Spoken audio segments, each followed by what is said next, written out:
Straight from the cockpit, it's another episode of Lunatic Fringe with the fucking pilot. Ready, set, go. Back in the can for another edition of Lunatic Fringe Into the Void. Again, technology doing the trick. And this time, some people already know who the fuck this is because they're looking at you. But for those that are just listening to the podcast, who the fuck are you and what do you do? My name is Ray Kubiak, and I guess I'm an ex-skydiver, full-time tunnel rat. Ex-skydiver. You're never an ex-skydiver. You're always a skydiver. You're just one that's not jumping. I don't have a rig. You know what I mean? Hey, I don't have a rig. I run a fucking skydiving podcast. I don't have a rig right now. You jumping right now? No, I can't, man, because I had the first surgery in June. And actually, by the time this airs, I will have already had the second surgery. So no, I'm on the ground for probably a year. Yeah, I forgot about that. Yeah, it's crazy. I wish I could. But anyway, fuck, enough about that shit. So you're like fucking Ray Ninja Kubiak. Yeah. Yeah, that's what they say. No. I gotta tell you what, my spins aren't as fast as they used to be, and I love it. I just love flying. Yeah, I get to a spot where I just don't give a shit. I don't think any of our spins and shit are going as fast as they used to, are they? Man, they feel so fast. Like I'll do a helicopter spin, and I'm like, I expect my dudes that are like watching me fly, and this is ego, but I still expect to see the faces on the guys that work with me to be like, what was that shit? And they're just not. No. And then I watched the video, and what feels like I'm going is like more of a wop wop wop wop wop wop wop wop wop wop. And I'm like, it reminds me of when we first started flying, right? Being on your belly and you feel like you're spinning like crazy, and then you watch the video and you're barely turning. Of course, of course. That's what I feel like now. Well, you know what comes next? What comes next is you're going to be watching the faces of the kids that you're working with, and it's just going to be concern that you might break a hip. Damn it. That's what comes next. It's no longer, they're not impressed. They're just concerned. Right. That might be the look I'm seeing, actually. Yeah. Might have just brought it all together for me. It might be. So now let's take everybody all the way back to the start, because you and I did this before, and we had the opportunity to sit down pre-pandemic, and we'll talk about all that shit as we get there. But for a lot of people, they haven't heard that first episode. So tell me, how did you get your start in anything really extreme, but especially in flying and specifically in the tunnel? I got to start. Well, I saw the tunnel when I was a kid, and then that burned into my memory. And they can listen to that first one. I think we talked about that. I was like 8 years old. I was looking at I came to Flyaway on a field trip, Flyaway in Las Vegas. That tunnel's different than what we're used to now, as you know, but for the people listening, it's a fan in the middle and pads on the side, and it's you can fall out, and it's sketchy, and it's cool as shit. Sure. And I went there on a field trip, and I was looking in the mirror or in the window there. The guy flew right up to the window, did like this, and then backflipped off. And I thought, holy shit. And I looked over, and there's these two girls, and the one girl's name was Rosie. I know that because that was my first crush. And I looked over at Rosie, and Rosie's talking to this other girl. I don't know who she was, someone random. And I thought to myself, how in the hell are you watching? How are you guys gabbing over here? Like, with this going on, Right. And she instantly disgusted me, and I never talked to her again. I'm kidding. So fast forward, I'm at Alamo, which was like a rehearsal studio for the local bands in Vegas. And I was I like to call myself, like I was saying that I was a manager of this one band, but in real life, I was just the roadie. I know that. Now, what was the band? I never found them. Viries was the name of the band. All right. Viries, yeah. But Tony Spataro was there. He was in a band called Ill Figures, And right across the hallway from where Byri's practice was, where Fatter Than Albert used to practice. And that was a band back then. And Cito, one of the guys in that band, Dave McMahon, the drummer from that band, they worked at Flyaway with us. And then Tony Spataro also worked at Flyaway. But I ran into him out front of that studio, and I was like, hey, what are you doing? He said, I'm working at Flyaway, man, the indoor skydiving place. And I was like, can you get me a job? And he was like, yes, come on in. And I showed up that day in like a maroon suit. And I think you were there. I was there. You might have been in the lobby. I was there. And I walk in for my job interview, and there's a bunch of dudes in like sweatpants and like gross looking white instructors shirts. Right. And I'm like, I feel totally overdressed, but like, and I am, but I'm not dressed for like a job interview. I look like I'm going to a club. Like, it's like a maroon suit and then this black shirt, like Henley shirt, but it was like that rayon material. Right. Anyway, I don't know how to do my hair. I wear hats all the time, right? So I walk in feeling goofy as shit, and I have an interview with Rob Ogle. And his interview question, he said, I see that you were in DECA, which is an organization of business students or whatever. Oh. And I said, yeah. And he was in DECA, so he hired me on the spot as a CSR, as a customer service representative, the front desk person. And right. I was there for all of 2 hours, and I told him I wanted to be an instructor. And so he sent me upstairs to become an instructor. And as we know, I was awesome at it straight off the gate. And then, dude, a savant. Killing the game. Savant. Killing the game ever since. Yeah, man. You were straight up a savant, dude. I've never seen anybody stroll into a tunnel more gracefully and just go into it from there. It was amazing. Like Jesus on water. Yes, absolutely. Absolutely. Yeah. Yeah. If it was a very, very small puddle. Yeah. Yeah. And yeah. Well, we know that's not the way it went. Your back is still paying you dividends for how bad I sucked. A few. Yeah, no. It was kind of funny because I'll still, I get to this day use it as bragging points that I taught Ray how to fly in the tunnel. Now, that's actually not true.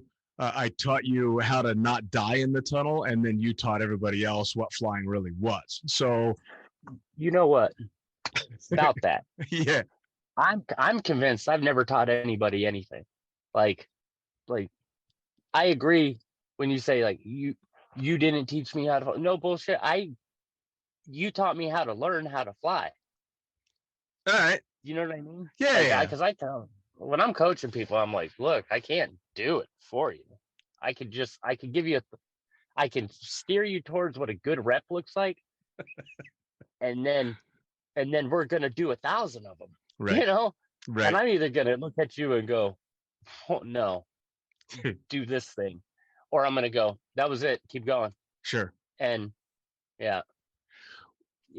So now, how early on in your career? By the way, before we go too far into it, I just saw online they did a reunion of Fatter Than Albert and Clockwise. Oh yeah. It wasn't that cool? Amazing. So for any of the no, I haven't been able to see it yet. But for any of the Vegas kids, I'll send it to you. Please do. There were two bands that were really kicking, and that was Fatter Than Albert and then Clockwise, both out of Vegas. All of them tunnel flyers, some skydivers, and they had one song that went out and was fucking epic that got kind of mainstream, and otherwise it wasn't super mainstream, but they were an excellent band. So funny story about that.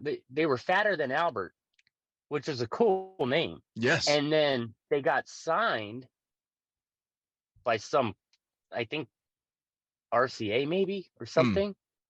Something, a big label.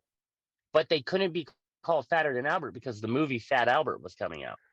So they changed their name to Clockwise. To Clockwise, yeah. And then it just, the music industry's stupid. They they changed it. They went through that whole 2-year period of like touring and doing the deal, and then they got dropped. Right.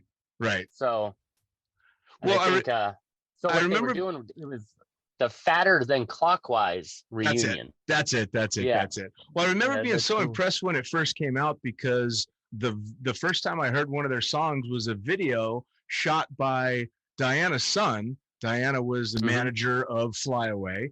2 of the members of the band were working at Flyaway at the time, and I knew that they played instruments. I didn't know they were fucking musicians. And then all of a sudden this badass video comes out that, how old was he when he shot that video? Like 15?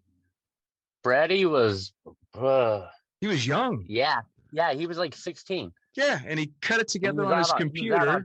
He went on tour with him. Yeah, so he's in hotel rooms and doing all that shit. And it was a badass video and a badass song. And I just thought that was so cool, because it kind of ties into the fact that you never know what else other people have going on in their lives besides something like skydiving and tunnel flying, because we're so wrapped up in that world that we don't ask.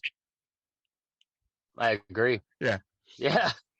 What's crazy is Brett, when he was 6, Brett Adams is who we're talking about. Yeah. He is, even to this day, if he goes into Flyaway, he makes it look like child's play. Like, he is so good. He's so explosive, and when he was 16 years old, he would be like hanging out with all of his older people, and it didn't matter. We would go, you could go to McDonald's and there would be a girl looking at him, giving him the eyes, like, I remember we went to this like house party, and because I wasn't much older than him, Sure. I was like 19, he was like 16 or some shit. And like my friends, the girls I know would be like, "Hey, so who's your friend?" I'd be like, "He's a child. Leave him alone. He's 16. Leave him alone." They're like, "Oh, really?" And I could see him like thinking like, "Yeah, 16. Yeah, Like, no, you didn't. You're like 22. You old cougar. Yeah. Get away from that kid." Just looking to expand his horizons. That's all. Yeah, that kid. Well, and then he went into rodeos. So he became a proper rodeo star, like won major competitions and shit. He is a straight up fucking ninja, dude. Like, I'm not even kidding you. Like, full blown ninja. He went in, he worked at the King Arthur's table, the night that shit. Yeah, the jousting thing. Yeah, the jousting thing.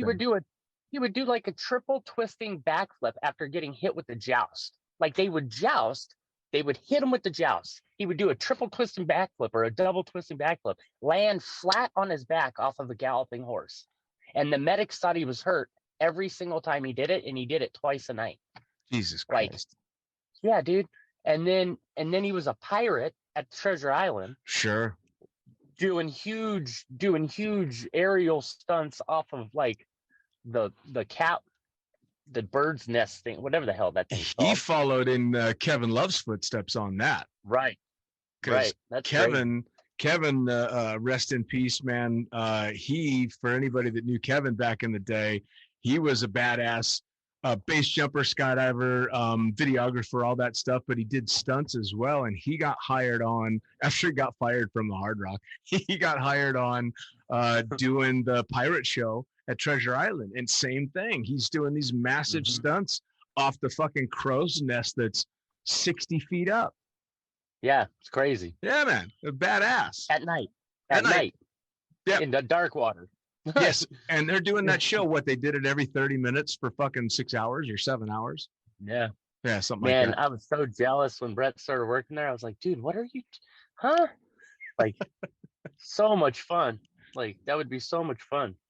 So now, at what Maybe point? Not in the winter. No, definitely not in the winter. But they wore full wetsuits then. Yeah, now, I think that water might be warm too. Well, yeah, I'm sure it is. Maybe. Now, when in your career did you know you were hooked? Like, how quickly did you know, oh shit, this is what I want to do? Well, I remember getting there at Flyaway, and you brought me in the tunnel after we made it through that month of hell, or however long it was. Yeah. I feel like it was months, dude. Like, I just couldn't.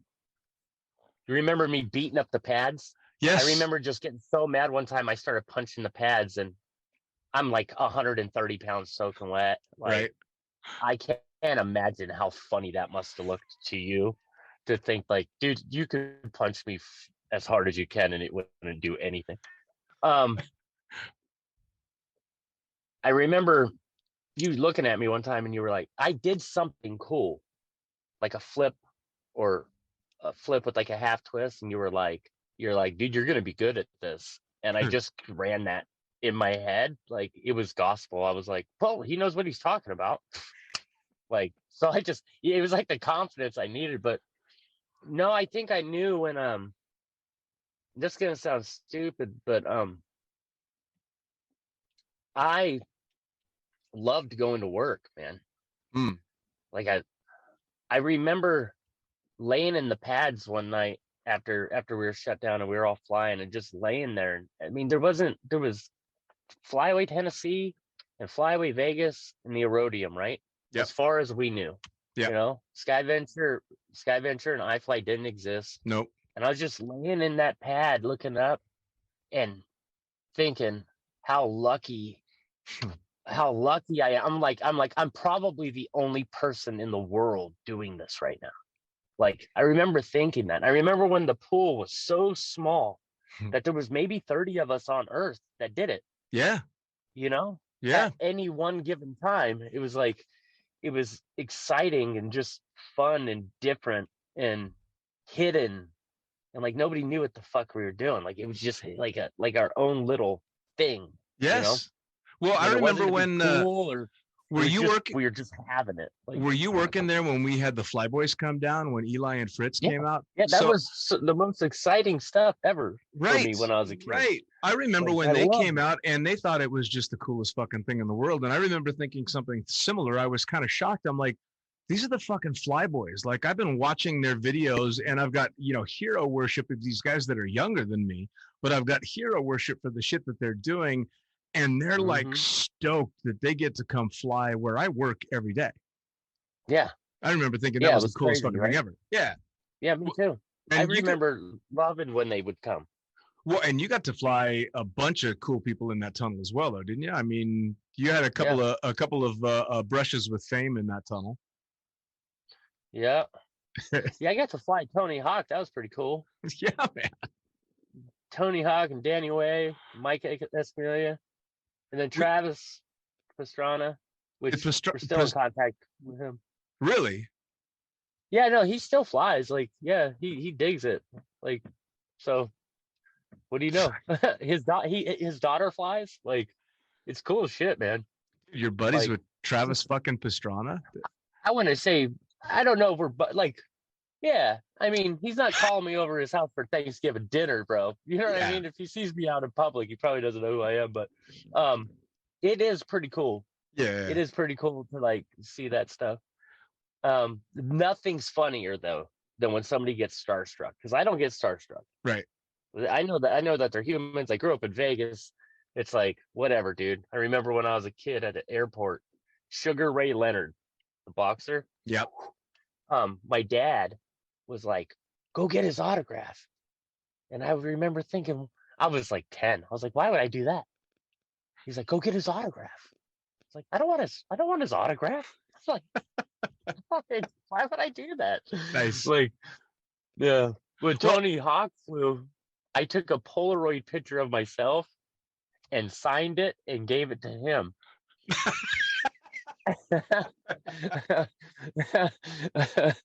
Oh, cocky little bastard, right? You gave Tony Hawk a fucking autograph picture of yourself. Oh, yeah. Dude, good funny? Form.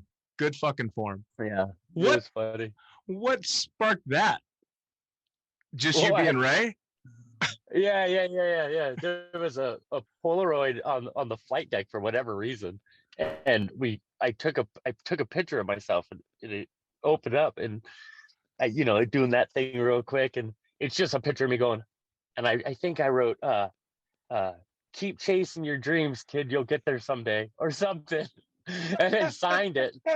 And then as they were getting on the tour bus, on their bus that they were in, I was like, hey, Mr. Hawk, or Tony, or whatever I said, I said, here, and I handed him the picture. He looked at it and laughed and said, thanks. And he probably just threw it away once he got in the bus, but that shit is funny. Wouldn't you shit your pants if it was like on his fridge at home right now? Yeah. I quite literally would shit my pants. Like he was like looking at your picture and trying to psych himself up when he went for the fucking 900. He's like, he said, keep chasing my dreams, man. I'm going for it. I'm in it. I think he had already done the 900 by that time, maybe. Probably. He got that record a long time ago. Yeah, it was a long time ago. I ran into him in Austin. We were doing like this X Games exhibition thing. It was pretty cool when X Games was in Austin, Texas.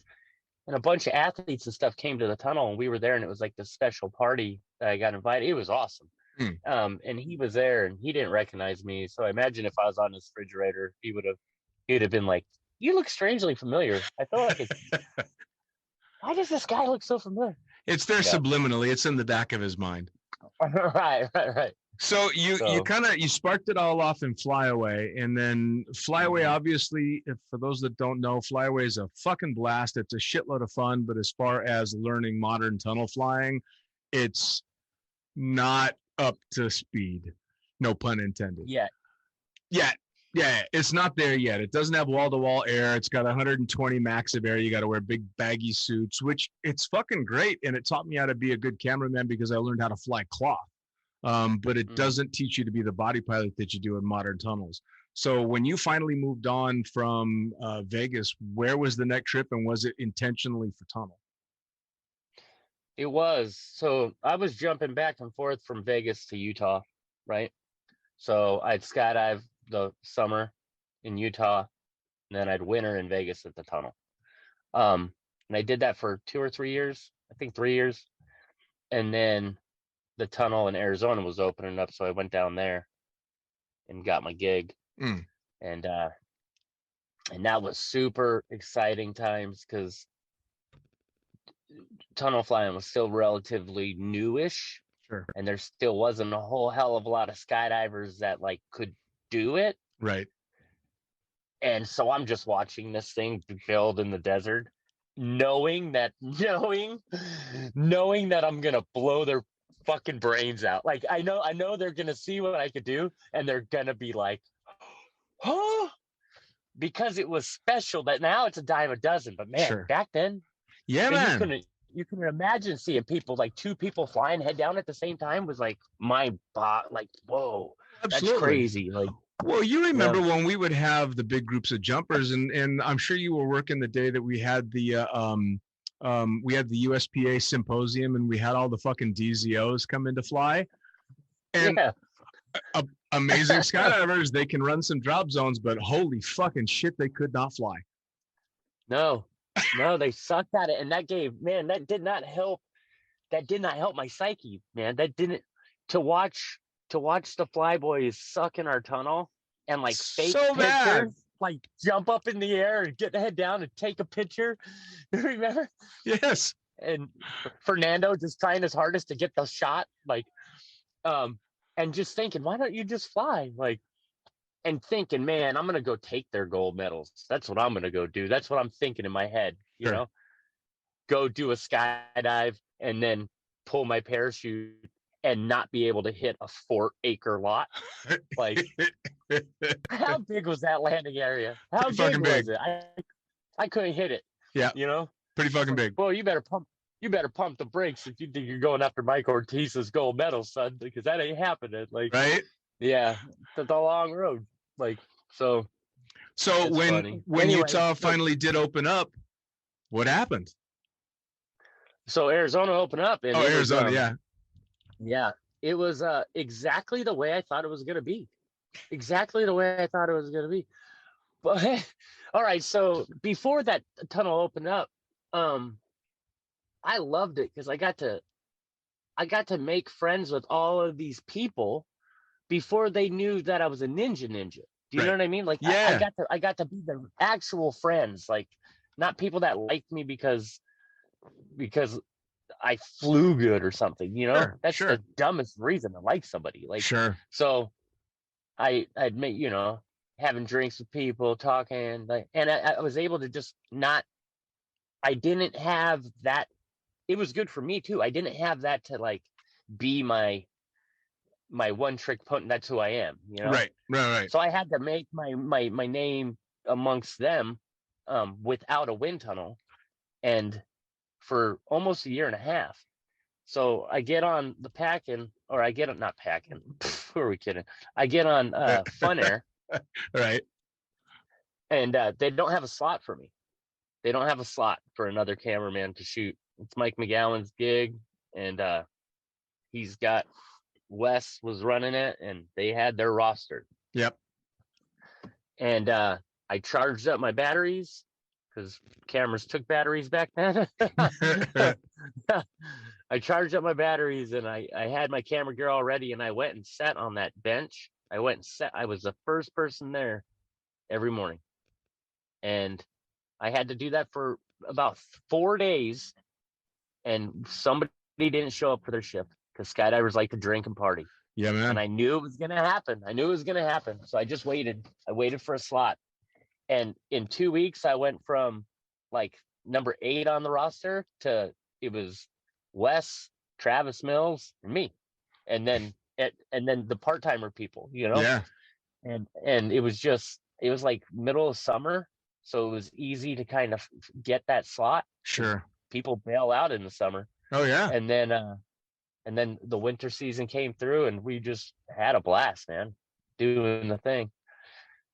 Then the tunnel opened up, and I went over to do that deal. And man, it was just really exciting. It was fun for the ego, and it was fun for just like the creativity aspect. It was exciting. Everybody was excited. And man, we pissed off Carlos and Joe Winters and like all the IBA. Oh man, it was at the time it was a blast. It was they had left us. They left a bunch of level 1 instructors. I think a couple of us might have been level 2 instructors. And if you don't know what that is, like a level 1 instructor can teach belly flying, a level 2 can teach like belly and back. Level 3 is like belly, back, and sit. And then level 4 would be like head down and all that movement and stuff. Sure. But we're at the biggest drop zone pretty much in the world with a wind tunnel. And like they leave, and none of us, I could fly on my head, but they leave and nobody signed off to fly on their head. And when they come back, Jeffro's on his head. Jason Peters is on his head, Curtis, like all these dudes are like flying upside down, and they're like threatening to pull our ratings at the time. You know, it wasn't the same organization it is now. Right. It's gotten a lot better. Right. It was different, and they were pissed. I was just like, what did you want me to do? Like, what did you want me to do? Okay. So you took me and was like, you're the cop. Police them. Right. I was like, no, I'm one of the inmates, dude. Like, yeah. I'm one of the inmates. I'll make sure they get back in their cage at the end of the night, but like, I'm one of the inmates. Like, I don't know. Yeah. That's hard. That's a hard Fair one. enough. Well, now, so especially when you're talking about the as the progression of instructing goes, I mean, the shit that we used to pull in flyaway was insane, because we used to like have contests to see who could float their student closest to the top net and burble them, like stupid, insane stuff. The fact that we didn't kill anybody in that tunnel is still amazing. And then they obviously got quite strict, I would assume, because a lot of people did get broken. But now the level that goes into just rating your instructors, I would say, is probably even stricter than sometimes in skydiving. Yeah, it is. If somebody gets in the tunnel and they're flying on their back and they've never done a back layout and they're just static back flying, chances of them being able to go from their back over to their belly over the head. Yep. Is extremely low without smashing a wall. Like extremely low. Right. And if they can do it once, they definitely can't do it 10 times in a row. Like, so the hardest part is fighting complacency with instructors that have been doing it for a couple years and have never seen something go bad. And it's like, you try to urge to them that, like, you're like, listen, when it goes bad, it is epic bad. Like, it is crazy how fast the body moves and how hard it hits and how bad it can be. Yeah. And it will boggle your brain. I saw a person one time. It was a video from Body Flight Bedford. It was a belly flyer getting in the tunnel with booties on. It's a person that knows how to fly. They jump in the tunnel and the booties inflate. It pushes them all the way over into this, and then they go wham, and they slam the top of the door jamb and crumple into a ball of shit. What?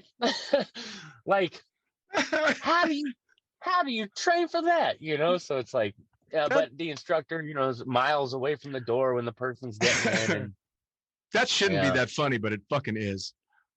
It is, and I think they were fine, but we definitely get lucky a lot, I think. Sure. You know? Well, like, how many times did you personally get your head stuck in the net in flyaway? Because I did it at least 3 times. Oh, I thought you were making fun of me. Well, do you want to hear a funny story? Please. Do we got time? Oh, we got time. We got time. I went through the strangest period of time where now I'm in Arizona. I'm at the spot I've always wanted to be with the clientele that I've always wanted to have. You know, I want to teach people who want to know how to fly, how to get better at it. That's what I want. Yeah, I'd done the first time flyer thing, and now I'm doing this thing, right? I haven't flown in flyaway since I came to Eloy. I haven't really been back. Right. Eloy, at the time of the story, I really hadn't figured out how to fly in it yet. Like, I was still kind of flying like flyaway in this tunnel. I haven't learned how to fly in this tunnel. I was turning the wind speed down low and just trying to do flyaway tricks in this tunnel. But it still just didn't. It was apples to bananas. Like, it just didn't even kind of match, you know. And I didn't know why it didn't match. I didn't know. It was weird. I go back to flyaway, and this is how weird it was. I could not put my head on the net in Arizona and balance. I could fly on my head, but I could not put my head on the net and let go of the net and balance there. Wow. I couldn't do it. I could transition to my head. I could cartwheel to my head. I could front flip to my head. I could flip and end up on my head. But I don't know why I couldn't do it. I still don't know why I couldn't do it. I get used to my head hitting the net. Sure. Right? I know where this is going. we go to Vegas after a while and not being in that tunnel. And I walk in, and the dudes that are working there are like, holy shit, Kubiak's in the house. You guys got to see this dude fly. Blah, blah, blah. Like, hyping me up. A bunch of new guys that I don't know. Right. And I'm like, hey guys. And I'm still like, inside my head, I'm like, I'm going to tear this shit up. Like, I didn't see it coming either. I was like, yeah, bring them on. Bring on the crowd. We're about to see a show. I flip over to my head, and I'm sinking out, but I could feel the pocket of lift is there. I just need a little help. Right. So I get down by the net, and I go whomp, and I stick my head right through the net, and I get stuck. And none of the new guys know not to rush the net. Oh. So they're all running. They're all trying to help me. I got this big old iron jaw that sticks out like that far. The Protect helmet with like the iron jaw that goes out like this far. Yeah. Plastic. So it like locks you in there, and I can't get out. And now they've tightened the net around my neck, and I'm just like, so they turn the tunnel completely off. We get my head out, and I look up, And my brand new wife, that's why we were there. It was my honeymoon. My brand new wife is looking at me. God, she's crying. She doesn't even care if I'm okay. She's just bawling her eyes out, laughing so hard. It's so hard. And I, I got, I finished flying and it was fun. And she was like, "Oh, the great Ray Kubiak." Like, she's like, it was so funny. What a good memory that was. Like, oh, dude, that's genius. Yeah, though people didn't realize. I mean, that net in Flyaway was strung loose enough that if you stuck your head through and anybody stood on it, all they did was tighten up the wires and it locked your fucking head in place. You've done it. Thanks, buddy. I did it. Sammy Popov did it. Kevin did it. Everybody I know has gotten their head stuck in the net at Flyaway. Yeah. Insane. That's crazy. Insane. Now, I wanted to ask you while I was thinking about it, you were saying that when you started out in Eloy, you were turning down the wind speed and trying to fly tricks like you were in Flyaway. But if memory serves, and you'll know this a lot better than me, at one point, the wind tunnel was always about as much fucking airspeed as you can get, because that's where your power is. That's how you're flying head down. That's how you're doing those tricks. But now it's gone back to very low wind speeds, has it not? Yes and no. The added speed, this is what I think. This none of this is gospel. This is just what I say happened. The tunnels got faster, and as the tunnels got faster, the body positions got more streamlined. So people look a lot smoother. You know? So they'll look at an old school flyer like me and like, I fly really smooth too when the wind speed gets super fast. You know? When I'm doing my thing, I kind of like being ugly when I fly. That's just my thing. That's just my style. Like that's just what I do. It's just like pop, pop, pop, pop, like but that's what it sounds like to me. But now it's like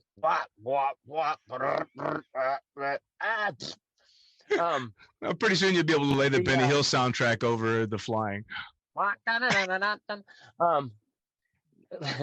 So the wind speed, like the slow speed, fast speed, progression, or even there's even kind of an argument like which is better. It's like, man, you have to learn both. And every time I hear one of these arguments, like what's better, like dynamic or movement, or dynamic or static, or low wind speed, high wind speed, or man, you got to know how to do it all. Like you have to know how to do it all. And I don't think people like that answer because that's 20-hour progression. You know, that's a lifetime of learning, right? That's 40 hours. That's 100 hours. Like you put the price tag on what that costs to learn dynamic and static at the same time. But people are wanting to learn. I say, cool, get a good base, a good foundation, which is pretty much the same. You have to know how to backfly. Like you have to, you know, and then once you know how to backfly, like you're kind of in a safer spot. Like once you know how to control this and this, then you're kind of in a safer spot to like start learning other things. If your goal is skydiving, go skydiving. Yes. It's a different sport, right? If your goal is skydiving, yes. If your goal is skydiving, go skydive. Like if your goal is to skydive and go fall straight down the pipe, like if you know, all right, cool, I skydive, but now it's windy and it's weathered or it's winter, I'm gonna spend it in the wind tunnel, and this is my goal. Like I want to get better at this, or I want to get better at that, or maybe just approach the wind tunnel and say, I want to get better at wind tunnel flying. All right, cool. What interests you? You know, the slower wind speed. When we went through that era of fast wind speed, as the tunnels got faster, all right, let me back up. If slow wind speed flying is the thing everybody's doing now, then why don't they fly at slow wind speeds during dynamic competitions? they top it out. They top it out. Why? Because they have spent time at the lower wind speed, at the medium wind speed, at the high wind speed, and at the extreme high wind speed, and they've learned how to trim their body at all of these different angles for Sure. what's going on. Sure. And that's the ninja, right? Like if you haven't done that, Martin Christensen is a ninja. Do you know who that is? I don't. This dude, yeah, Martin's been in the game for 20 years, man, but maybe longer. Like he's he does flip twists and stuff at like 100% of wind tunnel. Like I do a flip twist at 100%. I'm in a different atmosphere. Like literally, I'm like up there. Like I turn the wind speed down to like 85, 88%. Like I can do it topped out, but it's only a single flip twist, and I have to like really charge the net and like come down fast and then throw it and then try not to break the illusion that it's still going that way. Sure. Does that make sense? Yeah. Otherwise I just go and this is what it looks like. Like if this is the flip twist, it's like, all right, ready? Flip. That's all you see. Like it's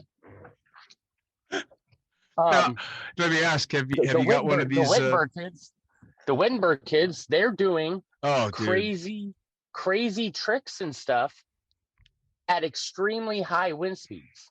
And it's crazy to me because mathematically it still doesn't make sense to me. I'm like, well, you weigh 100 pounds, you shouldn't be able to be so flat for so long without going that way. Right. Okay, cool. Dude, watching those fucking kids, you've literally, if you've watched their progression at all, it's watching two kids eat, sleep, and breathe everything most people consider extreme sports and excelling at fucking all of it. I remember having a quick conversation with Mike maybe a year or so after they were on the show, or he was on the show talking about them, and he sent me a super exciting video because he was super stoked that Noah had done his first fucking barrel roll speed riding. And I'm like, are you fucking kidding me? This kid's not even old enough to drive, and you're excited that he's doing this shit, and they're fucking ground launching and doing all this insane stuff. And then of course the shit they're doing in the tunnel is just, it's a different kind of human being. Right. It's next level. I got the chance to hang out with them a bunch this last year because they were doing camps at our tunnel. And it's crazy to me how just normal they're great kids are. Yeah.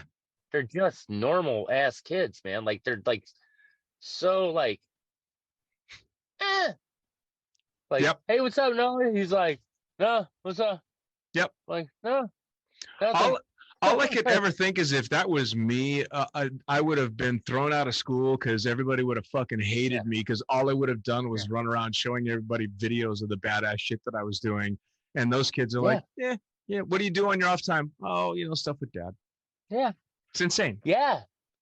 I don't think I know for a fact that I wouldn't be as cool as that kid or those kids. They're both super cool. Like they're not stuck up or nothing. Like I would be a total prick. Like I would be a total stuck up prick. Like I would walk in and I hand my helmet to the first person I saw and be like, not even say shit to him. Just be like, yep. And then just keep walking. But luckily, if they didn't follow, like helmet boy. Luckily, you're the same guy that punched his head through the net at fucking Flyaway on your honeymoon. So it kind of humbles you a little bit, right? So a little bit. I gotta ask. So with all the different flying, the other thing that's changed dramatically in the tunnel has been the apparel.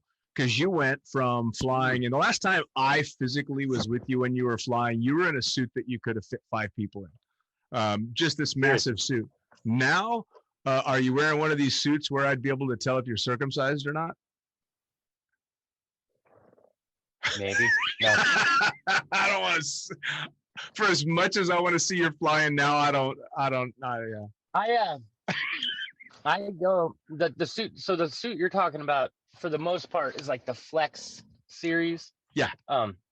so the tone fly, and then they have the flex, and then the other manufacturers have their version of it. Like Deems got their version of it. I think Deems got a suit that's got a dick pocket, maybe. Like, I'm not kidding. I'm not kidding. There's like a little pocket. I think it's Deem. There's like a little pocket. I think you slide your junk into it. Like, why? I'm like, I don't know. I'm like, I don't need a whole pocket. I'm just flying. I only need one of those coin pockets that's at the top of the blue jeans. Yeah, where you put your Zippo. That's like, it. I said Zippo. Like, who's sporting Zippos? Anyway, my suit is form fitting for sure, but I don't have the spandex. I have like a combination. Like the upper body on mine is like a flex, and the lower body is like a 630. I think they call it.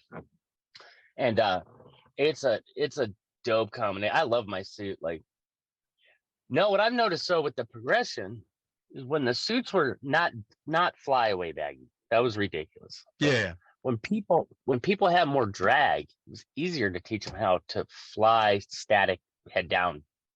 Sure. Yeah. Sure. And outface carving. Like outface carving, head down outface.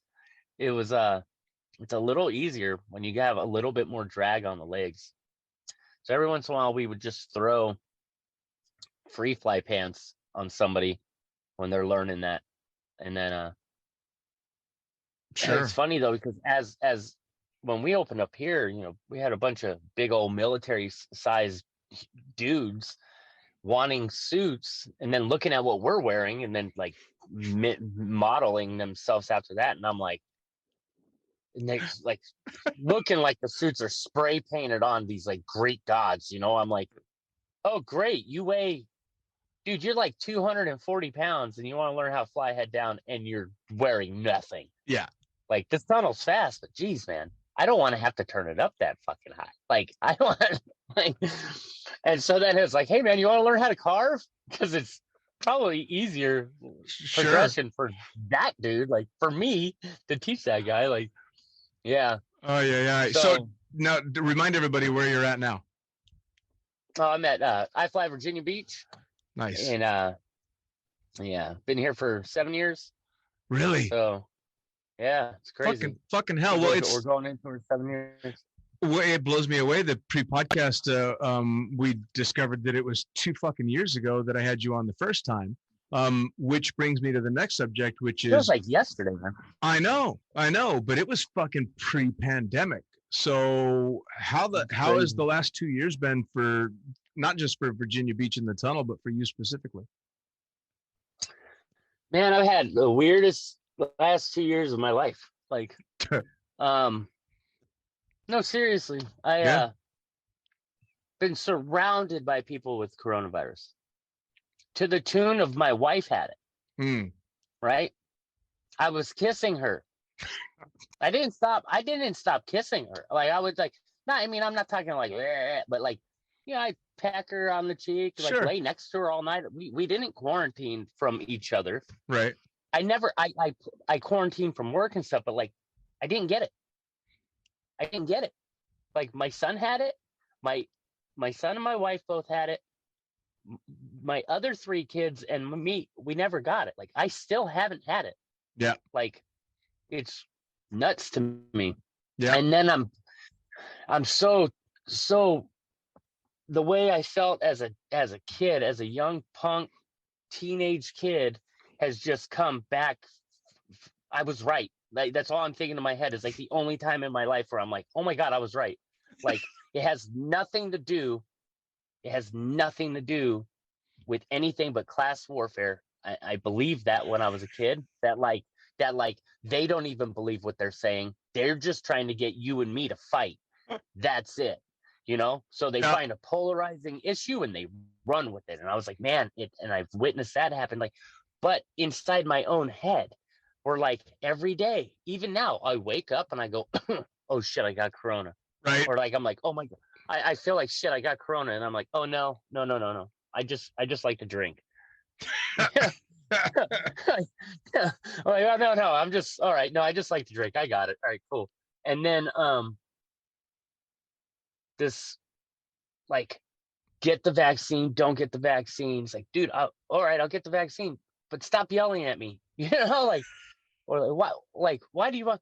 And then on the other hand, thinking that the people with vaccines are kind of like Trojan horses. And I say that because I had a guy come into work a month and a half ago, and he was like, yeah, I feel like shit. Now he had his sunglasses on, and I was like, what are you doing? He was like, oh, I got light sensitivity issues today. I was like, well, rub some dirt in it or something. Like, what do you need from me? He's like, you take some Tylenol. Like, what do you need? And he was like, I just feel run down. I was like, well, maybe you got corona. And he's like, no, it's not corona. It was corona. I said, dude, well, why don't you get out of here? You're bringing me down. Like, you bring the crew down. Like, go get the fuck out of here. Go get tested or whatever. He calls me up like 2 hours later. He's like, I got the rapid test done, and I do got corona. And I was like, I told you might have had it. He goes, his exact words, it didn't feel like this last time. I was like, okay. I said, hey, you're vaxxed, right? He was like, yeah, I'm fully vaxxed. So he's fully vaxxed, and he's had it before. Of course it wouldn't feel the same way. Right. Right. Of course it would feel different. Of course it's not going to feel as bad as it did the first time, but you can still get people sick. So it's like, I don't know what's better. I don't know if it's better if you get sick and then you're so fucked up that you can't even think about going to work. You're like, oh, I can't go to work. Right. Oh, I feel like shit. Or if you wake up and just kind of feel like kind of normal. Right. But a little under the weather, and you go to work. By the way, I've noticed you've softened over the years. You're just a big sweetie now. But you're bumming us out, rub dirt in it, fuck off. Nah, I'm not really like that. But you know what I mean? It's like, yeah. I remember going to work up until 2 years ago, completely sick. Right. Totally sick. Yep. Don't make me laugh because I'll cough for like 40 minutes. Like, sure. And just be at work. And people look at you, but now you can't do that. Like, that'd be crazy. Hell no. What's it done to the tunnel? I mean, are you guys running around? I mean, obviously it took a while for you guys to get back to work. You're hopping in a big tube of air. No. We took, at the very beginning, we took, I think it was a week and a half. We were closed down for a week and a half. And then we were deemed an essential business because we do other business. And then we rode that until we could open back up for first time flyers. Wow. And I think you can quote me on it, I don't care, but I think we were the busiest tunnel in the world. Wow. For the last few years. Wow. I think we were the most productive tunnel. I would love to see other people's books and be like, compared to what we did this year, I don't see how they beat us, because I mean, they're still shut down. Do you think part of it's that people are spending their vacation money on doing shit at home because they can't go anywhere? Yeah. And I think that, when you have Baltimore's tunnel's not open, Atlanta's tunnel, or you know what I mean? Loudon's tunnel's not open. Like, these places, their fun stuff isn't open. And Virginia Beach I think Virginia Beach rode the line perfectly, be honest with you, because we had a mask, we did the mask thing, we did the distance thing, we limited our class sizes, and we bought air filtration systems and stuff. I don't know if that worked, but we played the game the way we needed to play the game, with safety in mind. Like, I don't want my guys to get sick. They don't want to get sick. Sure. I had already started practicing social distancing shit a long time ago. I've been doing that for 30 years. I've been getting sick from general public. We've been dealing with general public for our whole lives, right? Yeah. Like, yeah. I don't want to touch people because they get you sick. Like, so, and I thought that before. I was already wearing gloves when I instruct. Like, the only person I think at our tunnel that does it religiously. Like, I'm always wearing gloves, and then because I like to high five people, sure, like that. Like, well, you're gonna high five them, and then you're gonna touch your face. I was like, They also have gloves on. I put all my if I take a class, I put them in gloves. I'm like, Yeah. put these on. I want to high five you. So somebody could look at that and be like, oh, are you afraid to get coronavirus? No, I'm not. Are you vaccinated? No, I'm not. Oh, are you an anti-vaxxer? No, I'm not. Why don't you stop labeling me? Right. Labeling everybody with their shit. Just like, you worry about you and I'll worry about me. Or do you worry about getting grandma? How old's your grandma? She's 85. I don't give a fuck about your grandma. Or hey, like she's 85. That's life expectancy, man. I'm sorry, that was a little. Holy shit. But like my mom's in her 70s. My mom and dad are in their 70s and shit. Like, yeah. Like I had an uncle pass from coronavirus. He was like 80, 85 or something. Like life expectancy is 80 to 90, 80, 90. What is it? Sure. Like I'm now I'm gonna pass on that one. The thing that's concerning about it though, for me, is like we had an instructor, a guy that I hired, not here, but he worked for me in Arizona. He's 28-year-old dude. He died of coronavirus. Yeah. You know? Yeah. So it's like, I just wish they would stop politicizing it and get the science like right and get it to us in a way that we can trust. Because I just don't trust I don't trust the right and I don't trust the left. And I just don't. And I can't trust myself because I'm not educated in these matters. Yep. Oh, I'm there. Like, I'm there with you. All right. He's got this fucking like common sense is telling me, all right, cool. I don't want to shut down the world for 90-year-old people. Like influenza's been killing them off for ever since influenza's been around. Right. You know? But how many people do I know that have had it? Well, I'm only looking at a really little bubble. Sure. Know? Like, sure. But it's probably a couple hundred people. And how many people do I know have died from it? I'm like, well, 2, 3. There's been 3. So it's like, how many people have I known that have died of influenza? None. I don't know anybody who's just like, oh, he got the cold. Like he caught pneumonia and died on the trail after flipping, like. All right. He flipped his wagon and lost 2 oxen. Like, he died of influenza. Fucking hell. Well, before we get any more Corona talk, any more Corona stuff, I want you to, by the way, if you're watching this on YouTube, I've already told Ray I'm going to get him to send me some badass clips. So you've either already seen or will see some very specific stuff to YouTube that he's going to send of him doing his ninja shit in the tunnel. And I'd like you to send me some shit of you sucking as well, because people want to see that shit too. So if you had video, be so hard.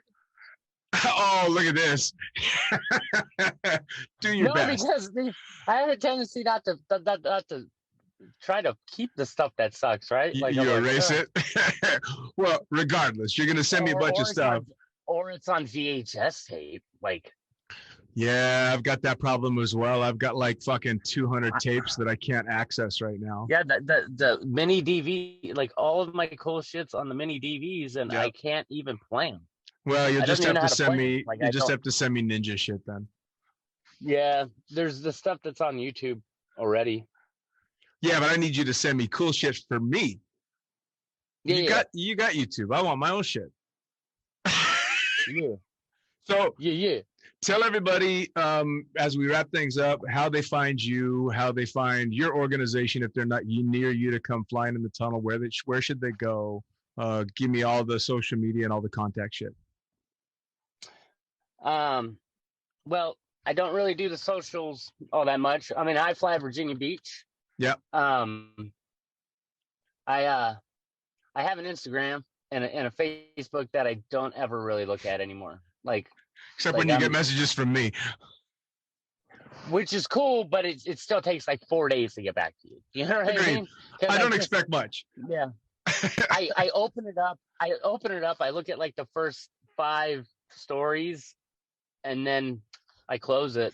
Yeah. And I have less anxiety. Like, yes, I was living with anxiety. I didn't know why. Like, I was like, I've lived a pretty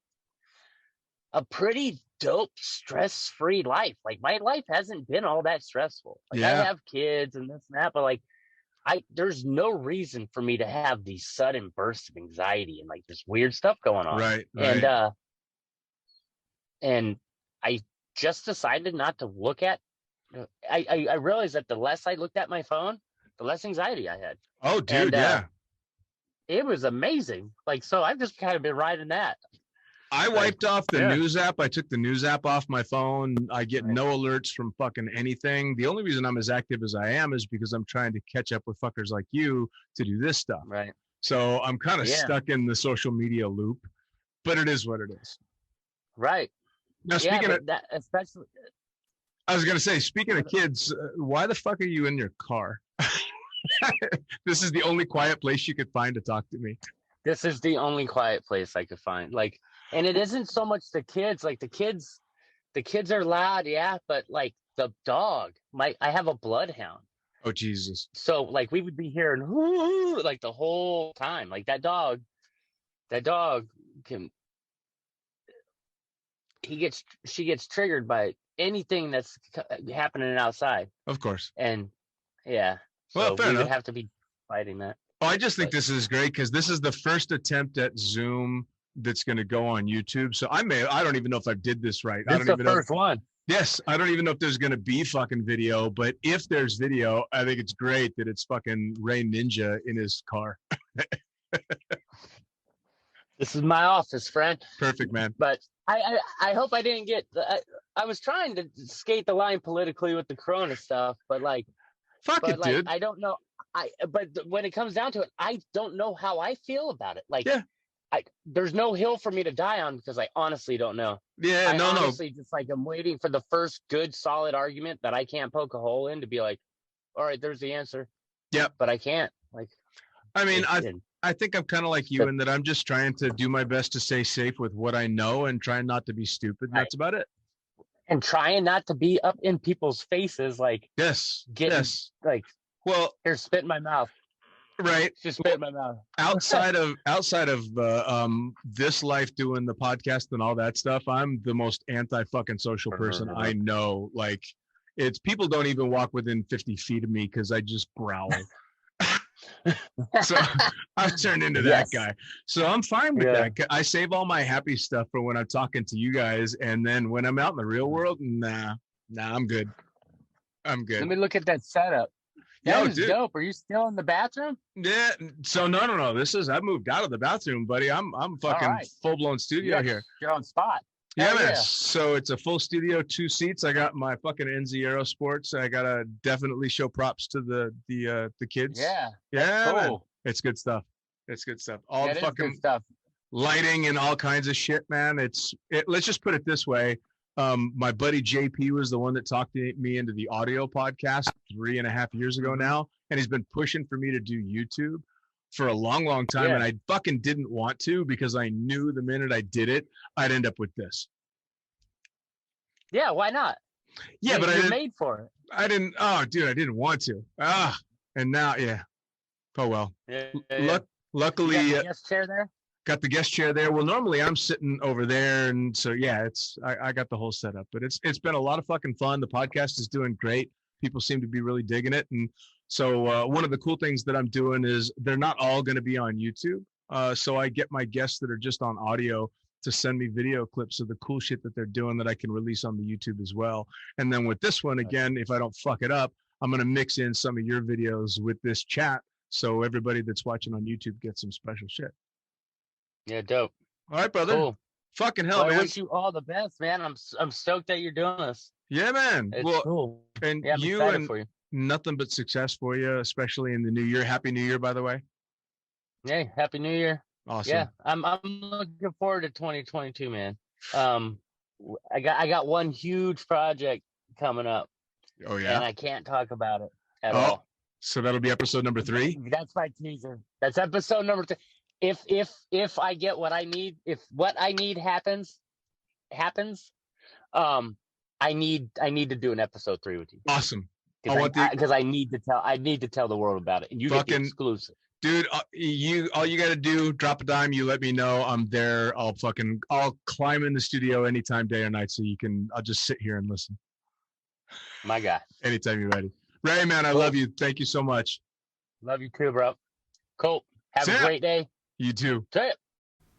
And there you have it. Another episode of Lunatic Fringe Into the Void, brought to you as always by, and say it with me, fuck yeah, NZ Aerosports. Head to nzaerosports.com. By Pussfoot. That's right. Head to pussfoot.com, the extreme sports collective, and check out everything they've got to offer. By summitparachutesystems.com. Jarrett Martin and the family cranking out amazing pilot rigs, as well as incredible rigging courses. And as for us, the Lunatic Fringe is now on YouTube. That's right. You're going to have the chance to put faces to the audio by heading to youtube.com and looking up the Lunatic Fringe Podcast. It's easy. Hit the like button, hit the subscribe button, check out all the amazing videos from the previous guests that we've had, as well as new and upcoming interviews on video. As always, I am the fucking pilot. Head to thefuckingpilot.net or theprincesspilot.com. Thanks for joining. We'll see you next time around.